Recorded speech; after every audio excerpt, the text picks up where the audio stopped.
So welcome back with the back day itself. और आज के दिन का प्लान है बिल्कुल अपने चेस्ट डे की तरह। तो कल था हैमस्ट्रिंग और काफ सेशन।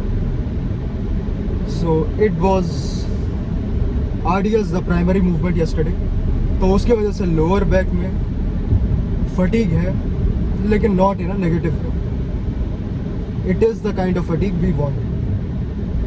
और जब हैमस्ट्रिंग्स ट्रेन करते हैं तो ऑफ कोर्स क्योंकि वो एक पोस्टीरियर चेन का हिस्सा है, तो इसीलिए लोअर बैक भी इन्वॉल्व होती ही है और उसे हम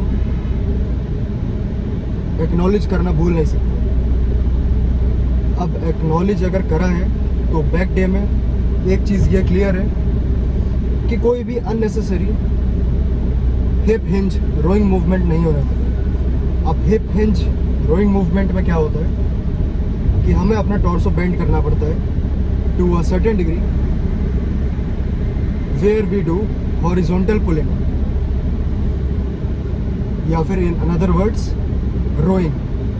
अब वन आर्म डंबल रोज हो सकते हैं, बारबेल रोज हो सकते हैं, या फिर any sort of movement which do not support our lower back. तो आज ये चीज़ तो पॉसिबल बिल्कुल भी नहीं है, लेकिन अगर कुछ पॉसिबल है तो वो ये है कि compromise with intensity is not an option today. क्योंकि माइंडसेट पहले से ही एकदम क्लियर है, कोई भी अननेसेसरी मूवमेंट्स और जंक वॉल्यूम नहीं करनी है। There would be just 2 movements और दोनों के ही 2 वर्किंग सेट रहेंगे, यानी कि in total 4 working sets. And it is the kind of a sweet spot for me. लेकिन ऐसा कोई कंपल्जन नहीं है कि हमें 4 वर्किंग सेट्स ही करने हैं। It could be just 2 working sets और some day it could be 20 working sets. So there is nothing like a very rigid kind of mindset. लेकिन फिर भी इतनी क्लैरिटी होना ज़रूर है कि आज करना क्या है। सो जहाँ तक आज के बैक डे की स्टार्टिंग एक हैवी ओपनर से होने वाली है, और heavy opener would be most probably a rowing movement. अब इसमें से सिर्फ हमारे पास 2 ऑप्शंस बचते हैं। वो एक है मशीन प्लेट लोडेड रोज और दूसरा सीटेड केबल रोज। अब इन दोनों ऑप्शन में से डिसाइड करेंगे कि क्या करना है to begin this session. Ending और फिनिशिंग काफ़ी क्लियर है। That would be just lat pull downs, जिसमें हमारा फोकस रहेगा super contraction and squeezing reps पे। अब रोइंग में हमारा मेन ऑब्जेक्टिव यही है कि मैक्सिमम लोड के संग हम स्ट्रेच और कॉन्ट्रैक्ट करें, लेकिन उसमें हमारा बहुत ज़्यादा कुछ light squeezing sort of emphasis नहीं रहने वाला। इसका मतलब यही है कि रोज वुड बी हेवीएस्ट टुडे। अब इन 2 मूवमेंट्स में इतना ज़्यादा कुछ कंफ्यूजन है नहीं, और फोकस और अटेंशन डिवाइड होने का कोई भी चांस नहीं है। लेकिन यही अगर हमारे पास मोर देन 2 मूवमेंट्स या 3 मूवमेंट्स होते तो ऑफ कोर्स पॉसिबिलिटी ये होती कि हमारा फोकस और अटेंशन कहीं ना कहीं थोड़ा डिवाइड रहता। लेकिन विद 2 मूवमेंट्स I think it would be just a distraction today. So there would be definitely less discussion today and more work. तो चलते हैं एक इंटेंस सेशन की ओर। मिलते हैं वापस से यहीं पे।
Okay, so end of the session, and this is one of the best back day I could say.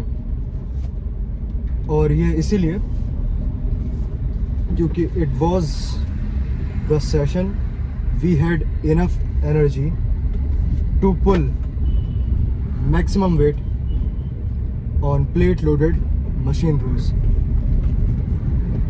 Maximum weight का मतलब ये है कि अभी तक का हमारा all time best, and for me it was really heavy, लेकिन बहुत ही ज़्यादा कंट्रोल्ड दोनों सेट.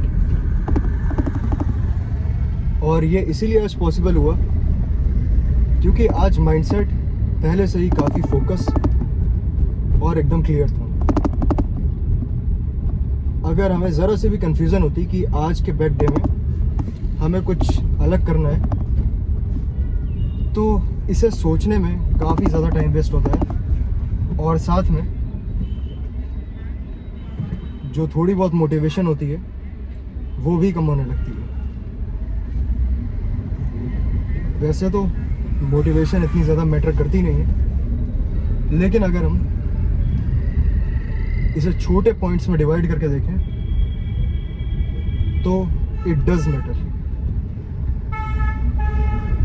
ओवरऑल अगर हमें किसी भी एक चीज़ से हाइप मिलती है to make that specific session super intense, so why not to do.